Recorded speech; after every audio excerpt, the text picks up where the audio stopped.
Go on YouTube, Dragon Rider X, Gardo.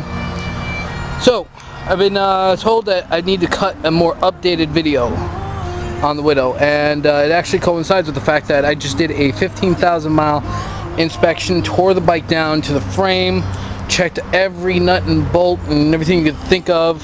Had a couple things that we had to just replace, bushings mainly.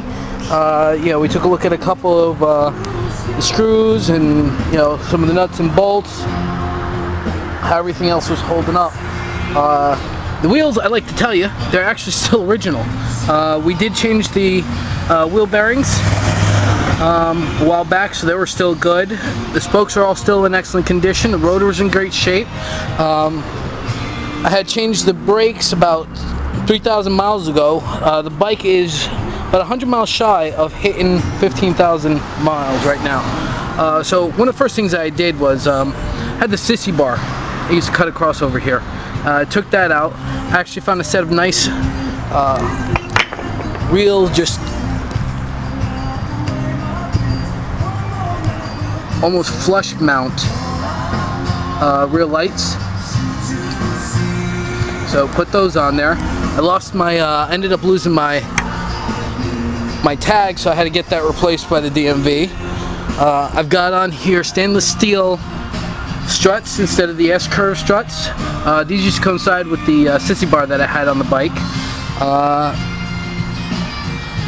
I changed out the sprockets and the chain about, I got back from probably back in April. I ended up doing it. So did it over here, changed them all out. They had about 5,000 miles on them, so it was about time to change the chain, sprocket, and everything else. The front sprocket had close to about 13,000 miles on it, so we pulled that one and put in another 16-tooth sprocket. Weaver from Weaver Rides actually has a really nice meaty 16-tooth sprocket that fits the bike beautifully. Over by the engine, you're going to notice that the horn is gone. The little appendage that used to stick down is no longer there. Reran some of the cabling and everything else like that, so everything's nice and clean. Re-zip tied it, made sure everything was nice and tight, and that's pretty much it. So we changed out the sprockets, changed out front and back sprockets. I checked the bushings on the wheel since they had never been changed. We changed out the bushings on the wheel. Really easy. They actually came out 1, 2, 3. No problems with them at all. Used a bearing puller to get them out, so that was nice and simple.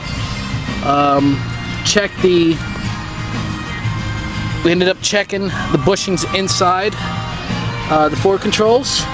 They were looking a little worn from like sand and grit and all the other crap that was inside of them, so we changed those out. It's just a good idea to go over the bike as the mileage gets pulled on these things. I've had the bike for a little more than a year now, and she's got, this entire thing's got 15,000 miles on her. Trips out to Daytona, Cleveland, a number of places that just everybody said that wouldn't be able to get far. So I managed to do it. This is, again, the red seat, a different red seat than the one I originally had on there. I took the airbag out, if you noticed that. Went with a set of 4-inch barrel springs. We did up a bracket and everything else like that. It was really easy to do. Really nice. I'll show you the bracket underneath, how it's all set up. So this way the springs don't curve up this way. The bracket made it nice and simple, so this way it just bolts right into the direct line of the springs. I get a lot of cushion to it. Actually, it's a lot more comfortable than the airbag that I had on there. It also cleans up the look of the bike tremendously. The tank still raised, but we ended up mocking up the tank. I took the petcock off the tank, which is not exactly a great idea, but I also moved the petcock was originally here, and because the way the tank was raised, I was losing almost a gallon of fuel. On a 2-gallon bike, that's a lot of fuel to be lost, so I was cutting my fuel consumption in half. So what I did here was we welded the nipple down a little further, so this way all the gas flows down, and I'm getting actually a really good amount of flow out of that. So also changed out my fuel lines, my fuel filter, cleaned that all up just from all the crap and the gas and everything just building up in the sediment inside there. What else did we do here? That was pretty much it with the motor and everything on that side. Checked out the carb. We opened up the carb just to verify and make sure she was okay. Carb was nice and clean, no varnish, no nothing to it.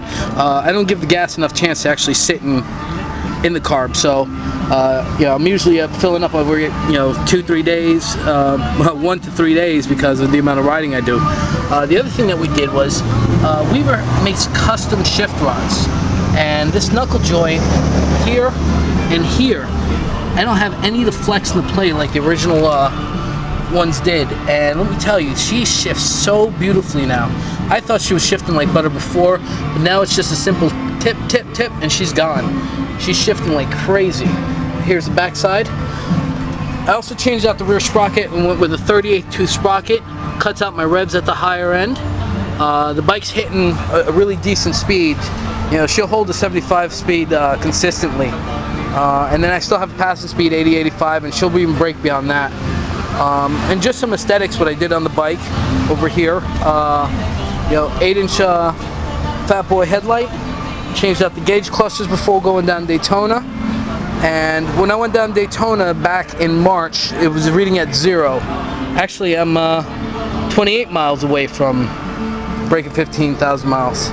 Wow. I really gotta start checking my mileage more when I ride. So she's basically the same bike. Now, like I said, we tore her apart, we checked her out, checked out the forks, everything. The forks are still in great shape.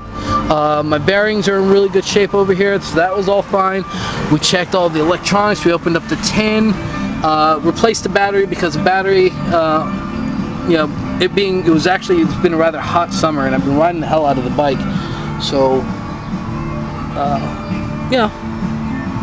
went that route with it. What else do we have here? Cleaned up the way the lines run over here. We zip tied everything just to make sure it was nice and neat. I've got the S-pipe in here, which actually I haven't changed since January. It's a great pipe. I love the sound of it. Love how she runs. So yeah, that's pretty much it. And as you can see, we changed also making sure all the vacuum caps and all the vacuum seals were nice and clean. Nothing's broken, nothing cracking from dry rot. So yeah, this is the bike. This is the Widow after 15,000 miles. Just about 15,000 miles on her. 28 miles to go, and I will be breaking that. And that's going to happen tonight once I take her to work. I hope it's been informative. If you guys got any questions, go ahead and drop some comments. Like always, I'm going to have to approve them. And that's pretty much it. So check it out. Let me know.